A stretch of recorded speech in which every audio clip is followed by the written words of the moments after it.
की सिपेन बेरारच्या अंतर्गत जेवढ्या वर्ग 2च्या जमिनी आहेत या सगळ्या वर्ग 1च्या करण्याचा कायदेशीर निर्णय आपण घेतलेला आहे।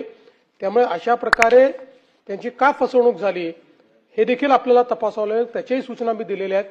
कारण आपण बघितलं असेल तर जवळपास काही जिल्ह्यांमध्ये भंडारा असेल, गोंदिया असेल, या जिल्ह्यांमध्ये तर आपण जवळपास प्रत्येक शेतकऱ्याच्या घरी जाऊन 7/12 दिला, वर्ग 2ची जमीन वर्ग 1 करून त्यांच्या घरी जाऊन दिला। मग नागपूर जिल्ह्यातही ते केलं आपण, तरी यांना तो 7/12 का मिळाला नाही आणि यांना वर्ग 2ची जमीन वर्ग 1 मध्ये करण्याकरता का अप्लाय करावं लागलं किंवा अशी फसवणूक का झाली हे देखील पाहण्यात येईल।